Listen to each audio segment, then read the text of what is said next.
Hi friends, ಎಲ್ರಿಗೂ ನಮಸ್ಕಾರ.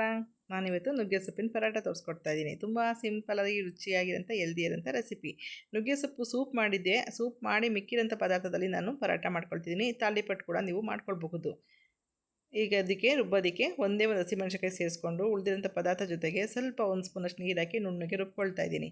ಬಿಳಿ ಎಳ್ಳು, ಸ್ವಲ್ಪ ಉಪ್ಪು, ಸ್ವಲ್ಪ ಅಜ್ವಾಯಿನ ಹಾಕ್ಕೊಂಡು ಗೋಧಿ ಹಿಟ್ಟು ಜೊತೆಗೆ ಇದನ್ನು ಚೆನ್ನಾಗಿ ನಾದ್ಕೋಬೇಕು. ಆದಷ್ಟು ಸ್ವಲ್ಪ ಗಟ್ಟಿಯಾಗಿ ಕಲಿಸ್ಕೊಳ್ಳಿ. ಮಸಾಲೆ ಏನು ಬೇಡ, ನಾವು ಸೂಪ್ ಮಾಡೋದಕ್ಕೆ ಮಸಾಲೆ ಹಾಕಿರೋದ್ರಿಂದ ಬೇರೆ ಏನು ನಾನಿಲ್ಲಿ ಹಾಕ್ತಾಯಿಲ್ಲ. ನೀವು ಹಾಗೆ ಮಾಡ್ತೀನಿ ಅಂದರೆ ಸೊಪ್ಪನ್ನೆಲ್ಲ ಹೆಚ್ಚಿಬಿಟ್ಟು ಸಣ್ಣದಾಗಿ ನೀವು ಮಸಾಲೆ ಕೂಡ ಹಾಕ್ಕೊಂಡು ಹಸಿ ಈರುಳ್ಳಿ ಮತ್ತು ಹಸಿಮೆಣಸಿನಕಾಯಿನೆಲ್ಲ ಫ್ರೈ ಮಾಡಿ ಹಾಕ್ಕೊಂಡು ಕೂಡ ನೀವು ಪರಾಟ ಮಾಡಬಹುದು.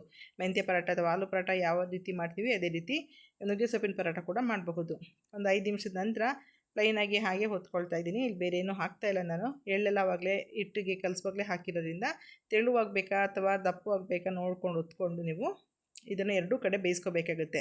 ಮುಚ್ಚೋ ಅವಶ್ಯಕತೆ ಎಲ್ಲ ಓಪನಾಗಿ ಈ ರೀತಿ ಚಪಾತಿನ ಎರಡೂ ಕಡೆ ಬೇಯಿಸ್ಕೊಂಡು ಬೆಂದ ನಂತರ ಬೆಣ್ಣೆ, ತುಪ್ಪ ಅಥವಾ ಎಣ್ಣೆ ಏನು ಬೇಕಾದರೂ ಹಾಕ್ಕೊಳ್ಳಿ. ನಾನಿಲ್ಲಿ ಎಣ್ಣೆ ಮತ್ತು ತುಪ್ಪ ಎರಡನ್ನೂ ಮಿಕ್ಸ್ ಮಾಡಿ ಹಾಕ್ಕೊಳ್ತಾ ಇದ್ದೀನಿ.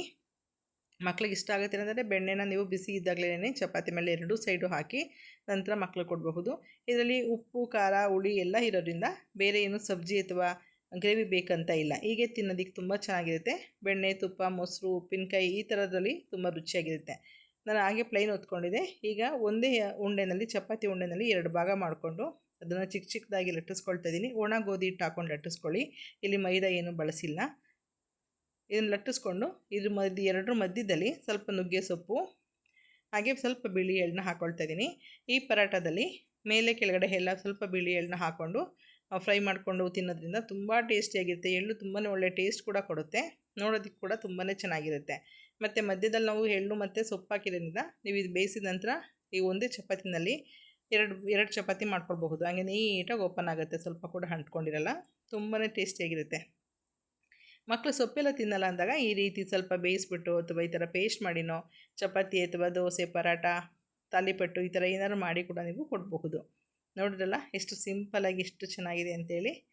ಇದನ್ನೆಲ್ಲನೂ ಸ್ವಲ್ಪ ಇದ್ರ ಜೊತೆಗೆ ಹಸಿ ಈರುಳ್ಳಿ, ತೆಂಗಿನಕಾಯಿ ಹಾಕ್ಕೊಂಡ್ರೆ ಇನ್ನೂ ಸಖತ್ತಾಗಿರುತ್ತೆ ಟೇಸ್ಟು. ಬೇಕಾದ್ರೆ ಅದನ್ನು ಕೂಡ ನೀವು ಸಣ್ಣದಾಗಿ ಹೆಚ್ಚಿ ಹಾಕ್ಕೊಂಡು ಪರಾಟ ಮಾಡ್ಕೊಳ್ಬಹುದು ಅಥವಾ ಸ್ಟಫಿಂಗ್ ಮಾಡೋದಕ್ಕೆ ಕೂಡ ಹಾಕ್ಕೊಳ್ಬಹುದು. ಎರಡು ಸೈಡು ಎಣ್ಣೆ ಬೆಣ್ಣೆ ಏನಾದ್ರು ಹಾಕ್ಕೊಂಡು ಎರಡು ಸೈಡು ಬೇಕಾದ್ರೆ ಫ್ರೈ ಮಾಡಿ, ಬೇಡ ಅಂದರೆ ಹಾಗೆ ಕೂಡ ನೀವು ಪರಾಟನ ಮಾಡ್ಕೊಳ್ಬಹುದು. ಹೆಲ್ದಿಯಾಗಿ ತುಂಬಾ ಚೆನ್ನಾಗಿರುತ್ತೆ.